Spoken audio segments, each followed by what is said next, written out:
Probablemente ya todos hemos escuchado hablar de la microbiota intestinal, los microorganismos que viven en nuestro sistema digestivo desde hace miles de años y que cada día cobran mayor relevancia.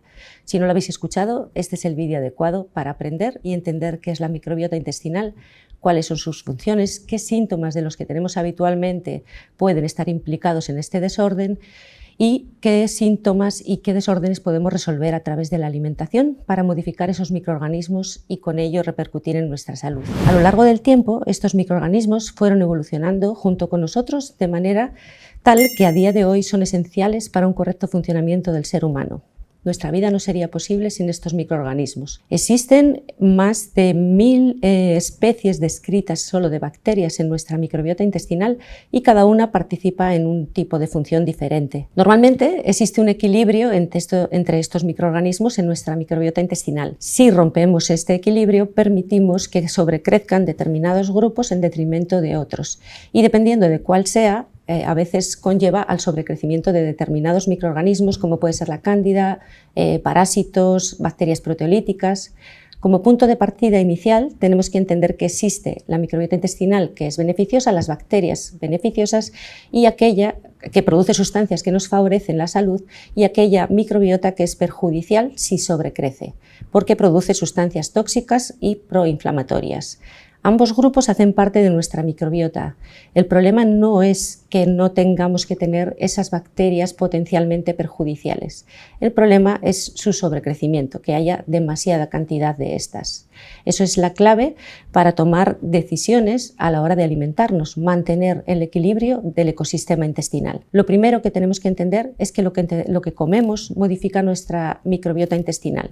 Si aumentamos el consumo de hidratos de carbono y reducimos el consumo de proteínas y de grasas, especialmente de grasa saludable, vamos a aumentar determinados grupos bacterianos de nuestra microbiota intestinal que nos pueden llevar a enfermarnos, a acumular más grasa o a tener dificultades para bajar después de peso. Esto sucede por una razón muy lógica. Los alimentos que introducimos alimentan a nuestra microbiota. Si introducimos alimentos que alimentan a cándida o que alimentan a los parásitos, vamos a fomentar su sobrecrecimiento. Esto puede afectar a todos los niveles, a niveles metabólicos, a niveles energéticos, a llevarnos a un estado proinflamatorio, afectar nuestro funcionamiento del sistema nervioso central, etcétera, etcétera. Entonces, tenemos que comprender y entender bien qué alimentos van a favorecer nuestra microbiota, a fomentar esos grupos sanos, a fomentar el equilibrio y tenemos que comprender qué alimentos producen un desequilibrio entre estos grupos bacterianos. Los principales alimentos que nutren a nuestra microbiota dañina, potencialmente dañina, en realidad son todos los alimentos de la dieta moderna hoy, todos los hidratos de carbono refinados, el gluten, harinas blancas, todos los alimentos procesados. Estos alimentos fomentan el sobrecrecimiento de cándida, de parásitos y de bacterias proteolíticas que a su vez dañan la pared intestinal. Es muy importante mantener en buen estado la integridad de la pared intestinal, esa capa de mucus con su microbiota que protege el epitelio del intestino y que hace que no puedan llegar al torrente sanguíneo un montón de sustancias tóxicas. Cuando este intestino es permeable, tenemos un paso directo de todo lo que está en el intestino a la sangre y eso va a desencadenar, lo primero, una respuesta inmune que puede ir después relacionada con patología autoinmune, con sensibilidades alimentarias, etc. Enfermedades como la tiroiditis de Hashimoto, la psoriasis, la artritis reumatoide. En todas estas enfermedades hay que mirar siempre si hay un aumento de permeabilidad intestinal.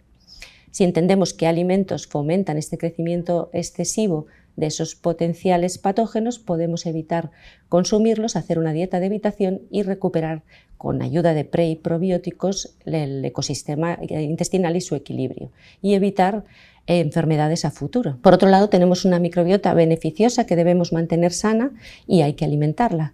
Ahí es muy importante el consumo de sustancias prebióticas, de alimentos prebióticos, de fibra prebiótica. Por otro lado, tenemos la microbiota beneficiosa, los grupos de microorganismos beneficiosos que debemos mantener sana. Debemos alimentarla para que a partir de ella podamos obtener sustancias, metabolitos muy beneficiosos para nuestra salud, que podemos llamar posbióticos. En primera instancia, siempre asociábamos microbiota o los microorganismos como algo malo, pero la evidencia ha demostrado lo contrario.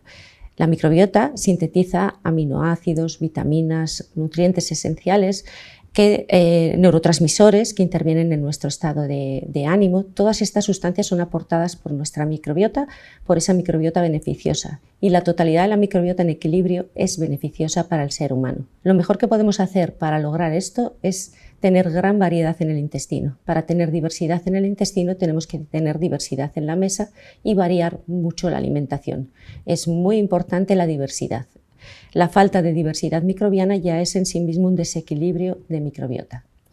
La obtención de diferentes sustancias, la capacidad de resiliencia, la capacidad de adaptación nos la ofrece una microbiota muy diversa. Síntomas típicos de desequilibrio son el estreñimiento, la diarrea, la falta de energía, las heces deshechas, alimentos sin digerir. Todo eso nos está indicando que nuestra microbiota no está en óptimas condiciones, y podemos intervenir para estabilizarla con pre y probióticos, con prebióticos que alimenten las bacterias que nos interesa tener en buen estado, y con probióticos para aportar las bacterias de las que estemos carentes. Ahora bien, una vez que entendemos lo que es la microbiota beneficiosa y la microbiota perjudicial, aunque es importante comprender que no hay una beneficiosa y otra perjudicial, sino que es una cuestión de equilibrio, tenemos que comprender que se suelen clasificar en dos funciones principales, la fermentación y la putrefacción. A grandes rasgos podemos dividir la microbiota en microbiota sacarolítica, la del colon derecho, y microbiota putrefactiva, la del colon izquierdo o colon descendente.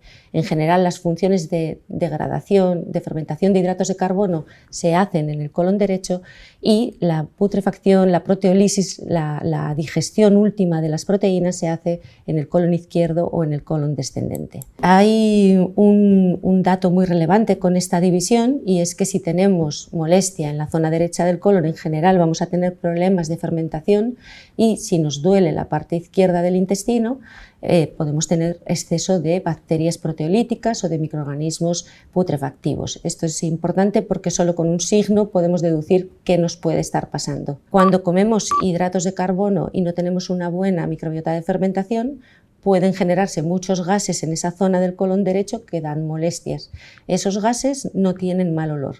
Y cuando tenemos un exceso de putrefacción, producimos muchos gases, pero son de muy mal olor. Son signos claros para que nosotros mismos podamos darnos cuenta de lo que está pasando en nuestro intestino. Cuando tenemos problemas con la sacarolisis, con la fermentación de hidratos de carbono, tenemos que buscar cómo alimentar esa microbiota de fermentación. Hay alimentos que favorecen esa fermentación, que sería la fibra, el más conocido es la fibra prebiótica, pero a veces, cuando hay una disminución de esa microbiota capaz de fermentar esos alimentos, lo que tenemos que hacer es disminuirla, porque hay una mala tolerancia.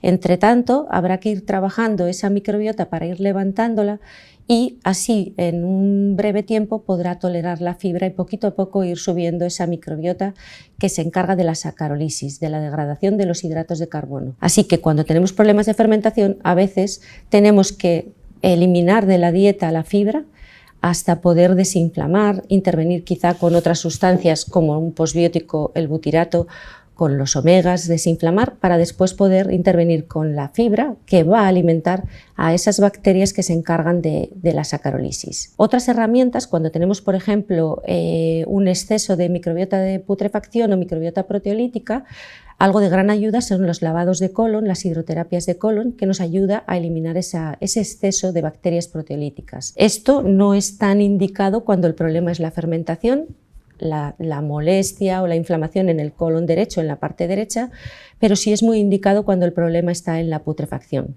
La hidroterapia de colon es útil en todo ello, pero es específicamente interesante cuando hay un aumento de putrefacción, y ahí no solo vamos a limpiar esas bacterias putrefactivas, sino muchos de sus residuos metabólicos que son muy tóxicos, como por ejemplo el amoníaco o el alcohol o un montón de sustancias que son tóxicas. Por otro lado, debemos disminuir cuando haya un aumento de esa putrefacción, de ese exceso de tóxicos acumulados en la zona izquierda en el colon descendente.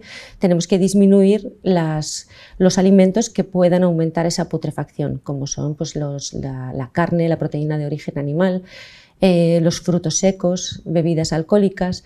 También otro dato que nos puede indicar que hay un exceso de putrefacción es que al comer estos alimentos produzcamos muchísimos gases. Es otra pista que nos puede dar nuestra microbiota de por dónde andan mal las cosas. En los casos donde tenemos un problema con la sacarolisis, un problema de formación de gases cuando tomamos fibra, a veces hay que hacer una dieta low FODMAP. Hay que evitar alimentos que tienen estos hidratos de carbono, como son el ajo, la cebolla, las frutas, especialmente las frutas, las manzanas, las cerezas, el higo, el mango, los melocotones, verduras como los espárragos, sobre todo las coles. Conoceréis a muchas personas que cuando comen coles les da mucha distensión abdominal, mucha inflamación. Esas personas tienen problemas de sacarolisis, problemas de fermentación de hidratos de carbono.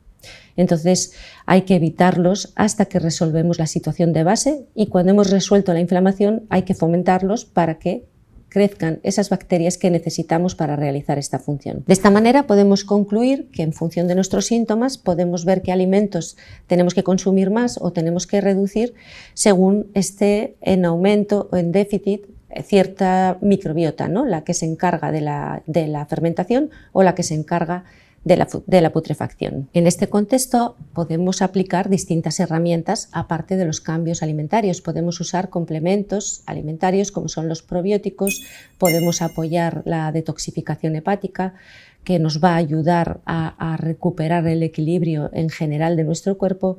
Podemos utilizar diferentes sustancias prebióticas, sustancias antiinflamatorias, etc. Los microorganismos tienen muchas funciones que aún están por descubrir. Cada vez hay más procesos involucrados con la microbiota, cada vez hay más estudios que vinculan determinadas enfermedades a alteraciones de la microbiota, y cada vez vamos encontrando más términos dentro de los bióticos.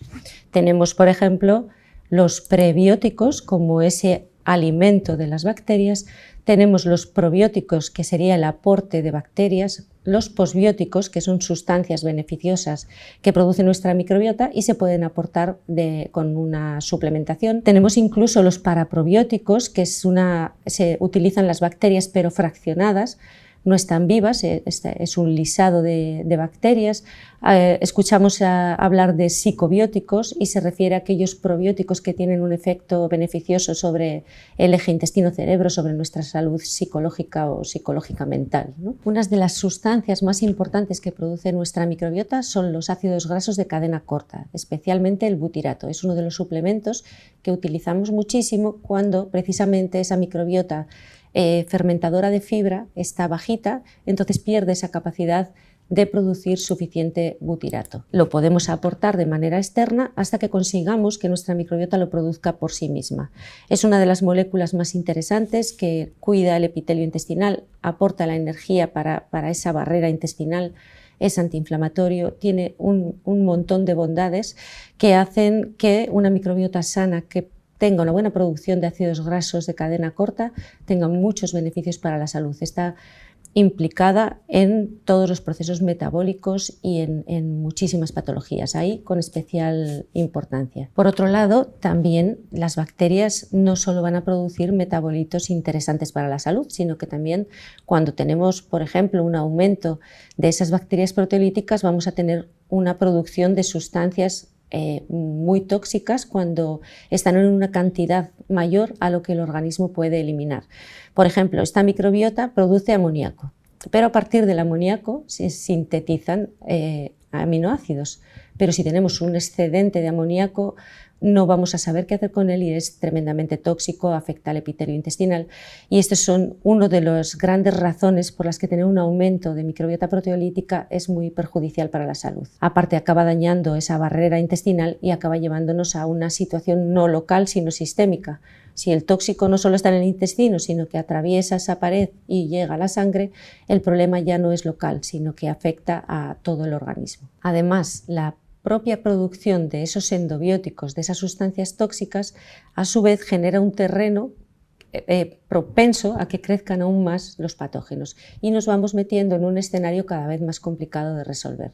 Esto es cada vez más común por la gran exposición ambiental que tenemos en nuestros días, el cambio que ha habido en la alimentación, el estrés, y todos estos factores están afectando severamente a nuestra microbiota, llevándonos a esa situación. Esta situación, aparte de esas bacterias proteolíticas, de la cándida, de los parásitos que estábamos comentando, nos lleva a un escenario inflamatorio muy relevante en un montón de patologías, nos lleva al aumento de un grupo de bacterias específicas que son la microbiota portadora de LPS. El LPS es un lipopolisacárido, es una endotoxina que está en la superficie de determinadas bacterias y que es muy inflamatoria. Como con todo, estas bacterias están ahí porque cuando somos pequeñitos son parte del entrenamiento de nuestro sistema inmune. Todo lo que está ahí tiene su sentido. El problema es que cuando hay gran cantidad no solo señaliza para hacer un entrenamiento, sino que está todo el tiempo señalizando inflamación. Los LPS provocan mucha inflamación que es local, y cuando añadimos que la barrera intestinal se ha roto, se ha aumentado, tenemos un intestino agujereado, perforado, como lo queramos llamar, estos LPS ya provocan un problema de inflamación sistémica. Son tan proinflamatorios que ya señalizan inflamación sistémica sin aumento de permeabilidad, pero con el aumento de permeabilidad el problema está servido. Eso nos lleva a un escenario que se llama endotoxemia metabólica y que está implicado en multitud de patologías, especialmente en todas las alteraciones metabólicas, está alterado en todas las enfermedades neurodegenerativas, en todo el campo de la neuropsiquiatría. Es una molécula, es algo que tenemos que tener muy en cuenta. El aumento de estos LPS, si se mantiene en el tiempo, por sí mismo va a causar un aumento de permeabilidad intestinal. Hay estudios publicados que demuestran cómo cuando hay aumento de permeabilidad intestinal, hay aumento de permeabilidad hematoencefálica. O sea, no solo tenemos circulando sustancias inflamatorias, sino que van a tener las puertas abiertas para llegar al sistema nervioso central. Es por ello que siempre cuando hacemos estudios de microbiota buscamos mucho comprobar que el aumento o no de permeabilidad intestinal y la presencia de este grupo de microbiota, que son la microbiota portadora de LPS. Son en general enterobacterias, pero lo que nos importa es eso que tienen en la superficie, que inflama y nos lleva a esa inflamación crónica de bajo grado que está detrás de multitud de patologías. La microbiota no solo nos aporta nutrientes como vitaminas, como aminoácidos, sino que también sintetiza neurotransmisores. Entonces, en estos escenarios, que además de tener una inflamación, un aumento de permeabilidad, una intoxicación, una inflamación crónica de bajo grado, vamos a tener una disminución o una alteración en la producción de neurotransmisores. De esta manera, la vinculación del intestino con el cerebro queda fuera de toda duda, y además no es solo por una vía, es por muchas vías, y por eso siempre tenemos que comprobar cómo está el eje intestino-cerebro, si hay una buena comunicación. Y es más correcto decir eje microbiota, intestino-cerebro. La microbiota habla en primera instancia con ese sistema nervioso entérico, con el segundo cerebro, con el cerebro de las tripas, que tiene muchas neuronas, tantas como en la médula, y ese sistema nervioso entérico se lo comunica al sistema nervioso central. Y esto no es en una única dirección, sino que es bidireccional, es en ambas direcciones. Hay una conversación continua entre la microbiota, el cerebro de las tripas y el cerebro de la cabeza. Así que, como hemos visto, tenemos microorganismos, todos los microorganismos producen sustancias, producen metabolitos que pueden ser beneficiosos o que pueden ser perjudiciales. Hasta los perjudiciales no lo son si están en la cantidad adecuada. Imaginar el amoníaco, que es parte fundamental para la síntesis de aminoácidos, pero si nos sobra amoníaco ya entramos en problemas. Todo es cuestión de equilibrio, no es una cuestión de que una sustancia sea tóxica o no, sino que todo tiene que estar en su justa medida. Entonces, como conclusión, hemos visto que hay determinados signos, determinados síntomas que nos indican qué parte de nuestra microbiota puede estar bien o puede estar mal. Y ya hemos visto que dependiendo de la microbiota que esté alterada, es interesante que aumentemos el consumo de fibra prebiótica, que disminuyamos el consumo de carne roja, de proteína de origen animal para disminuir la putrefacción, como en esos casos puede ser interesante la hidroterapia de colon, los lavados intestinales, como en determinados contextos, cuando la fibra sienta mal, quiere decir que hace falta subir esa microbiota, pero primero tenemos que desinflamar el medio. Tenemos que comprender que la microbiota en su totalidad es un órgano con una capacidad de movimiento increíble, es decir, si estamos expuestos a determinados tóxicos, van a aumentar los grupos de microbiota que puedan alimentarse de esos tóxicos y de paso los retiran de nuestro intestino. Es una totalidad, es un ecosistema, tal como un bosque tenemos que comprender la microbiota. No podemos separar los microorganismos. De hecho, en nuestro intestino, esta gran variedad de microorganismos vive en comunidades multiespecie. No viven la E. coli en una esquina y en el piso de arriba Enterococcus, no.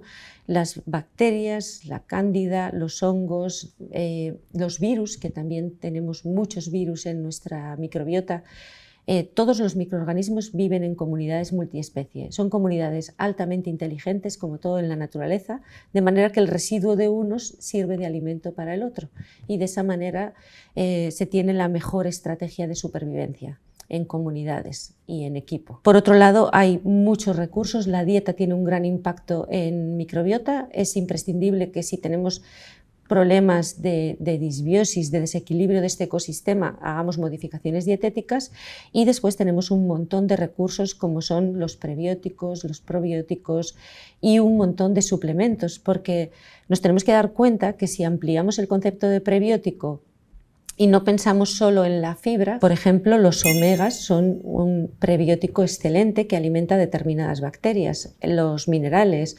Podemos desarrollar cada nutriente y valorar qué grupos de microorganismos se benefician de esa alimentación. Así que a partir de ahora, lo que pongamos en el plato tenemos que tener en cuenta que es para más comensales que para nosotros mismos, que tenemos que alimentar a nuestra microbiota.